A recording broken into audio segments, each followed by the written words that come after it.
So there's rules about the ledge. There are rules about the ledge, right? It is very, very, very important that only one of you are out on the ledge at a time. So talking about your circle, your partners, your family, your spouse, right? If there's only two of you, it's imperative. Do not both get on the ledge. Don't get on the ledge. Right. Welcome to the Hope and Hairspray podcast. I'm Rhodey Kate. And I'm Kelly Osborne. Today, we will lead you on a journey of self-development and professional growth. You will be inspired to be the best version of who you were meant to be. Let's jump in.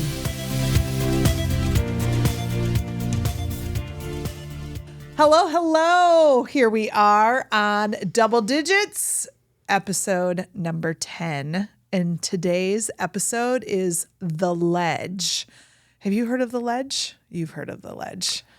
Honestly, I heard of the ledge from you, but when you told me, I remember I said, oh, yeah, I've been doing that for years. So yes and no. Okay. Yeah, so that's for sure. This definitely piggybacks off our episode Better Together, right? Oh, yeah. So episode number 6, where we talked about where we're better together, but that kind of came from this, right? So the ledge, we've all heard somebody say, I'm out on the ledge, where you feel very, maybe there's a lot of stress or pressure or internally or externally, right? Mm-hmm. There can be some stretching that's going on. There can be some frustrating circumstances that are going on.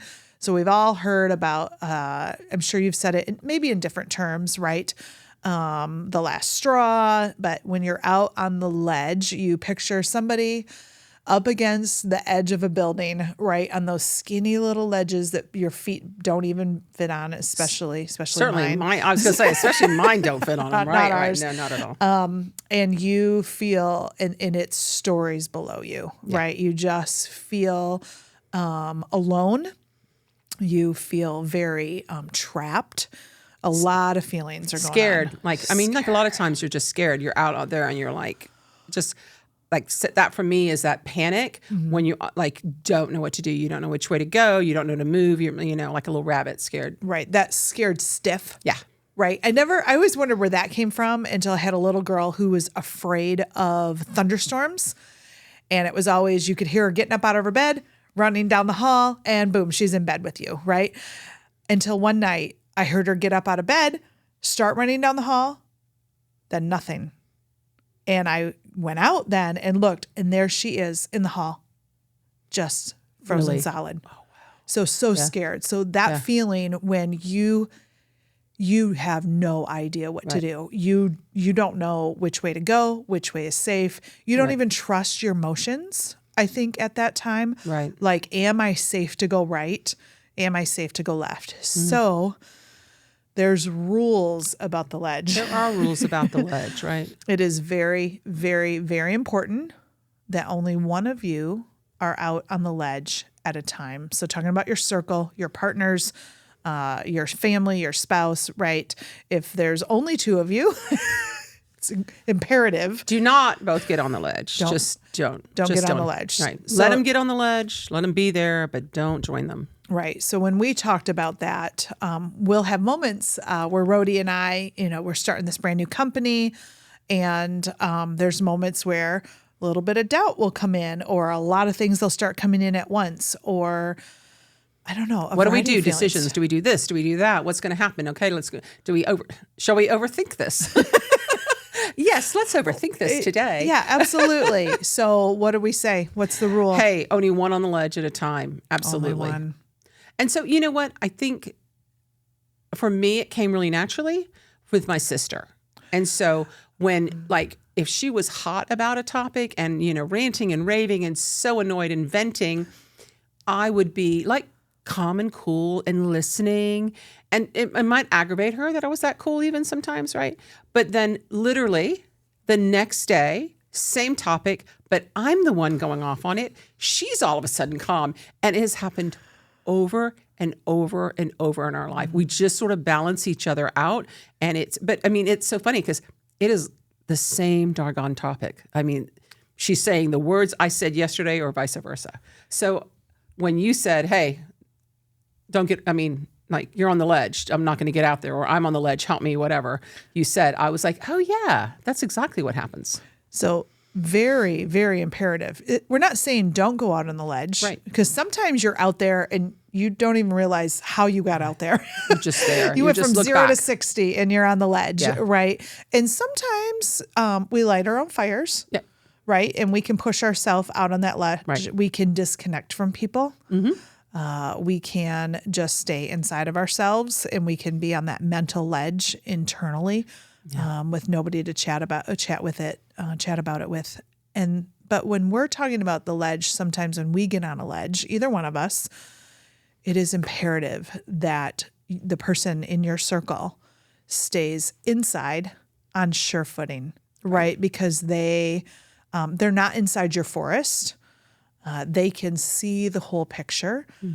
Usually when we're on the ledge, it's because we rabbit trail and burrow and burrow and burrow and off chasing whatever that might not even be real, right? Sometimes they're fears, and fear acronym is false evidence appearing real.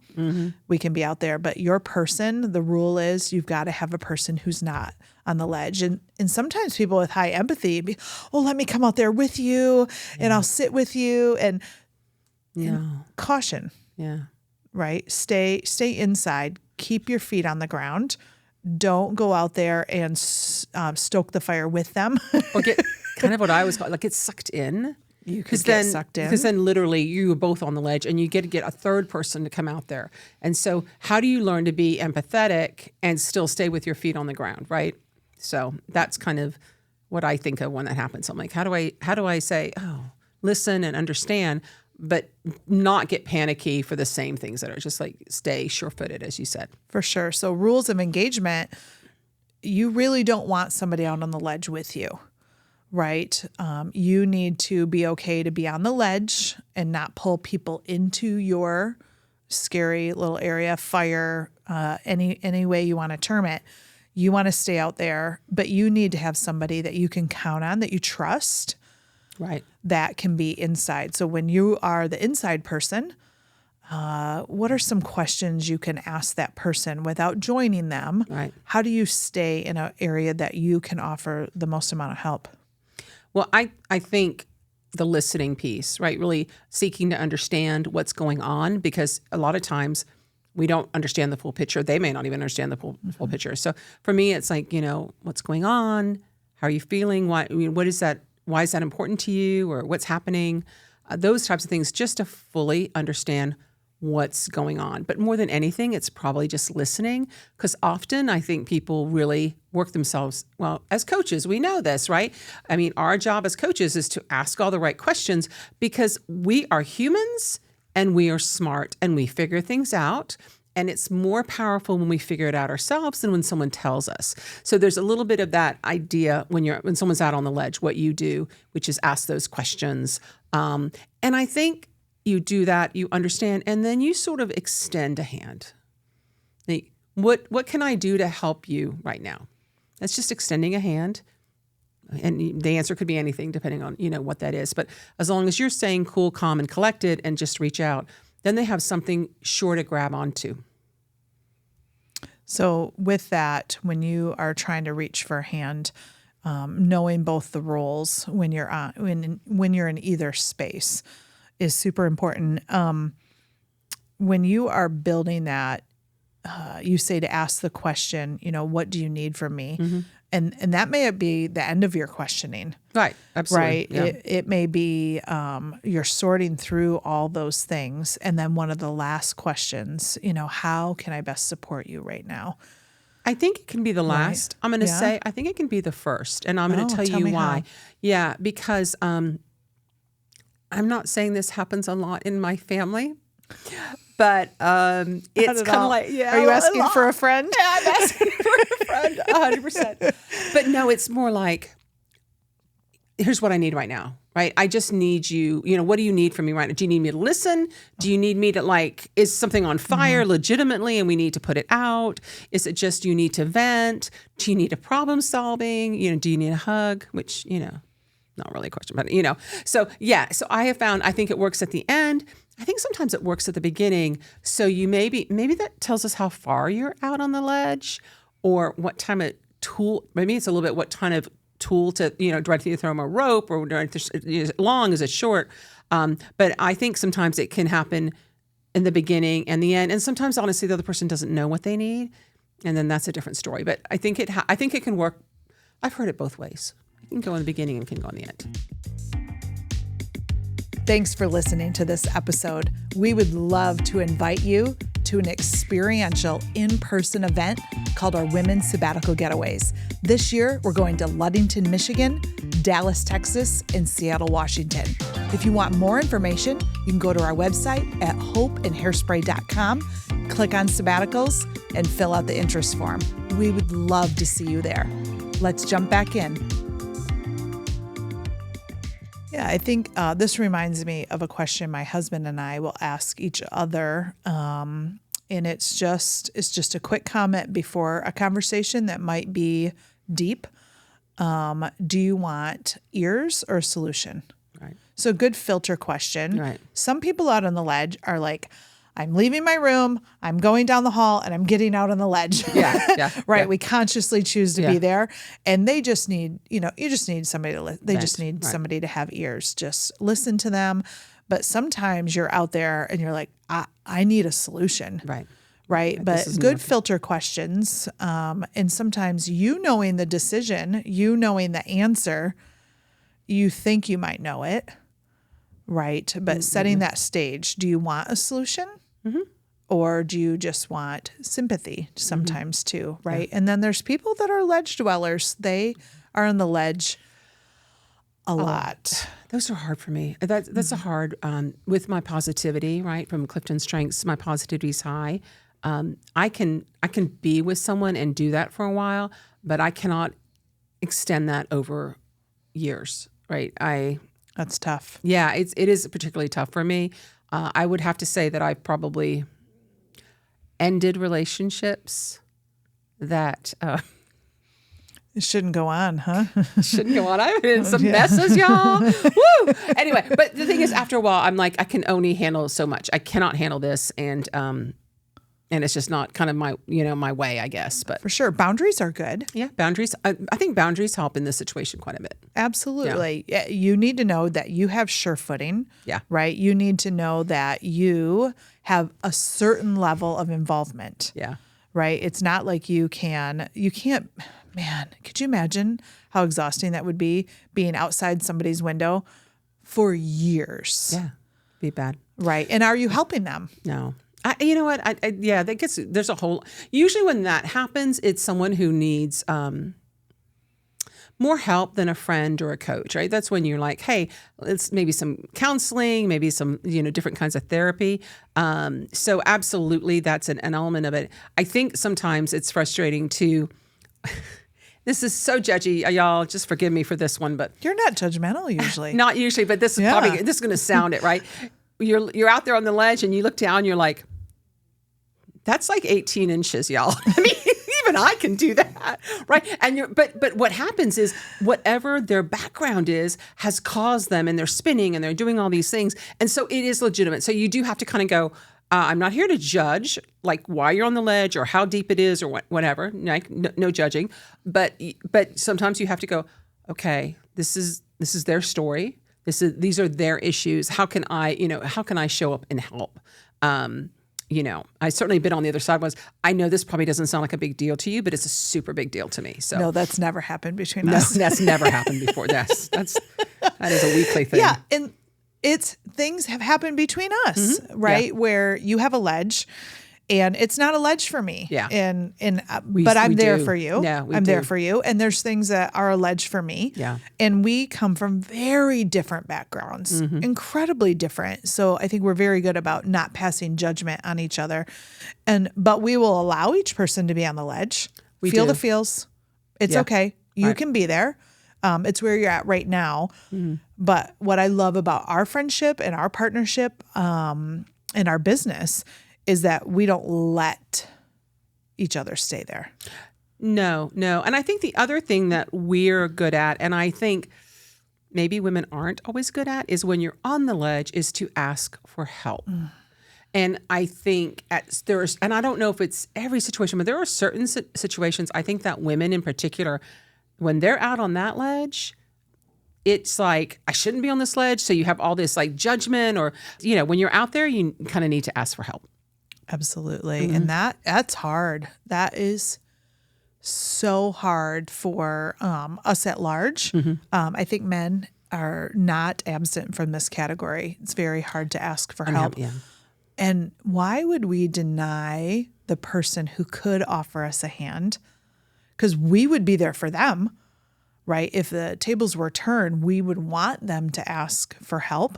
And we would feel good about ourselves for having helped. Absolutely. So why deny that for someone else? Yeah, that is such a disconnect. But it's there. I mean, it's just like, it's hard for people to ask for that help. So when you're out there, ask for help. And if you're inside, offer it and make sure that you take a moment to say, hey, how can I help? Can I do this? Can I do that?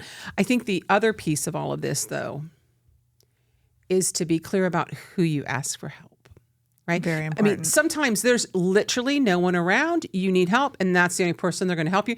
And they may never help you again, and they may not have been the right fit, but they were there in that moment, and great, accept that. But for the most part, you're really looking for someone that you trust or who has that experience that can kind of reel you in. I have images of your son that's the firefighter, right? I mean, like, I'm in a panic. I'm going to want him to step up and help me because, I know he's strong. He doesn't panic, so I suspect that's good. But, just you got to trust the person, and it's called smart trust, right? Is this the right person for me to be trusting right now? Sure. Or the other thing could be, there's the only person, in which case, then please do take that, right?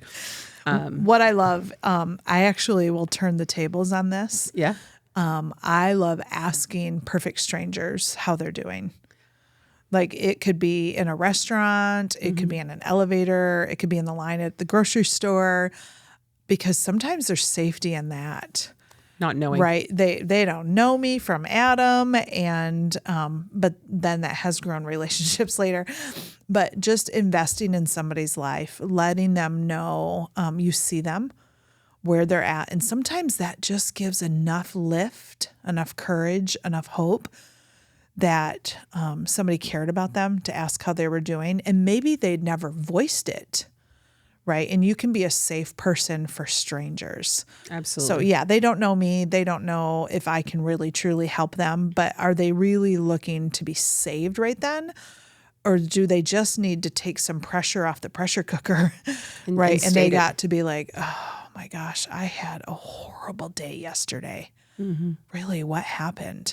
Or I'm sure all of us have been in a situation where we watched a clerk or a cashier or somebody, a server, get chewed out, or they were they just didn't leave a tip for them. Or can you meet somebody in that moment?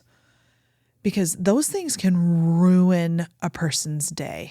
Yeah. Right. Just ruin it. And how can you just reach in? Right. Not even help them off the ledge. Just be like, I see you. Right. And that probably really hurt. And I'm so sorry that happened. Then you're looking to serve others. Yeah. And I think that's that affirmation, right? That I do see you, that you're out there. I feel for you. And it might be enough to jar them into their own, hey, I can figure that out. I just need that calming. I need to take a deep breath, right? Actually, someone just recently, we were in a sabbatical recently, and it was kind of crazy question, but she said, what I appreciate about you, Kelly, is that you breathe, which probably sounds really silly, but if she's doing something, you take a minute and you take a deep breath. And I see it, and I know it because I work with you every day. I was really amazed. I was like, oh, she notices too. That's so great. But I notice I'm breathing more like that. Like before I respond, like me stop and take a breath, just kind of let whatever's in my brain settle a little bit. So yeah, and as I'm thinking through that, and it was a great compliment, I'm thinking our producer just loves me going, before I answer a question. We know so it's kind of knowing where to use that. We can't make it easy for Josh. I mean, let's be clear. Let's make his job a little challenging. Some things in there for him. He, Oh my gosh. But it's he that takes pause. care of us. Yeah. Yeah. He takes such Yeah, good care of us. So it is that pause, that reflection, that let me gather my thoughts. Let's give you advice that not necessarily is from me, but it's what you need to hear right now. Yeah. I can be a bull in the china shop sometimes. I can come in and be like, this is what you need to do. Right. Because I think that instantly, what's right or what's wrong. Well, because you are a woman of action. Action. Yeah. You are Action Jackson all the way. Yeah. So I know that can come across a little strongly. I have high influencing themes. That's the themes I operate from. So sometimes most of the time it's very cut and dry for me. Oh, this is what you need to do. But like you said earlier, that doesn't help them arrive at their own solution. Yeah. And I'm not always right. Yes, I am definitely not always right. You are not always right? Okay. Well, I'm not. Everybody mark that. Yeah. My kids will save that on the episode. Yeah. So. Well, I will tell you this. As much as that's your reaction, that's not what you do. You're able to control that. And you know what? So let's go back to the breathing, right? Taking that pause, it can help you sometimes as you're stepping out on that ledge to take that breath and then come back and go, you know what? It's a choice. Do I want to get on this ledge? Do I want to go down this rabbit hole right now? Do I want to, take all these feelings and let them just keep bubbling? Or do I just want to do I need a minute? And then you can step back off on your own. So I do think I think the breathing piece is a really good technique for people to just, take that moment. And it's a little bit, if you think about it, it's about whatever is happening. So your stimulus of what's happening and then your response. And when you have a stimulus and you pop off, that is called reaction, right? But if you can just split those two and even put a little bit of a breath in there or a little bit of a question to calm down, all of a sudden you've gone from reactive to proactive. And we call that tame your reaction. And we talk about that from a communication. We probably should talk about that another podcast. That's a whole podcast. Yeah. But the idea of just getting a little bit of break in there, because then your brain goes from the back of the brain, that really reactive brain, to your thinking part, which is in the front. And then once you do that, I think, anything's possible, right? Well, I mean, parents all over the world give children timeouts. Why do we stop? Why wouldn't we do that for ourselves too? We do something at the Sabbatical Getaway. We teach a breathing technique. We incorporate lavender. So just because you're right, our brain has trigger, response A goes to B. And so a lot of us have created neural pathways that when A happens, we go to B. A happens, we go to B. Like it's automatic. So how do we slow that down? How do we create new neural pathways? It's people think we have to have big, huge life adjustments, or sometimes they're just the smallest steps. Yeah, and so I think so. Let's talk about different ways to maybe help ourselves off the ledge. I mean, I think we know we can extend and ask for help, but to help ourselves off the ledge, I think the breathing. I love that you brought up the lavender because we do. You can use actual lavender, you can lavender oil, you can do lavender scented lotion, but it does help with that stress and just to calm in the moment. And then whatever deep breathing works for you, whether it's, in and for 4 and out for 4, continue doing that. A lot of people have problems with meditation, and I'm like, great, don't meditate. Just breathe and really be cognizant of that breathing. And there's other techniques. Obviously, we teach squared breathing, and I don't know if I'll do that right now, but the idea of that you breathe in, you hold it, and then you breathe out, and then you hold that, and then you breathe in. So you literally are making a square mentally in your mind, and you can do it for 4 seconds, 3 seconds, whatever number works for you. But just taking that breath, I think, is a great way to get off of the ledge yourself. For sure. We're going to give you a garage full of tools, right? The whole garage is going to be opened up, and you can come in and start trying them. Yeah. I'm going to try this tool. I'm going to try this tool. I don't like the way that tool worked for me. The handle was too clunky, whatever. Didn't feel natural. Yeah. Keep trying different tools. Don't stop. Just like if you're on the ledge, don't get stuck there. If you're trying new techniques, don't give up. No. Right? You can't, it's exhausting to stay on the ledge. It's exhausting to be with somebody who's constantly on the ledge. So be aware of when you have interactions with people, do you leave them better? Right? Or do you leave them drained? Like, do you leave them filled up or do you leave them drained? If you want to do some self-awareness. No, I don't want to know about that. My husband people. wants me to know, but I don't want to know. Yeah. That's Ask hard. people, do I leave you better than when I found you? Yeah. Right? Or it's just average humans have 3.4 blind spots. So you might have a blind spot if you see your relationships kind of not strong, right? Like start asking, right? You've got to have some people. We've got an epidemic of loneliness right now. But can we examine, did we put ourselves in that loneliness spot? Right. And I think particularly the ledge is really lonely. I mean, it's because not many people can fit, right? It's small. And so you do feel really lonely, and that is not a particularly great place to be. So those are good thoughts.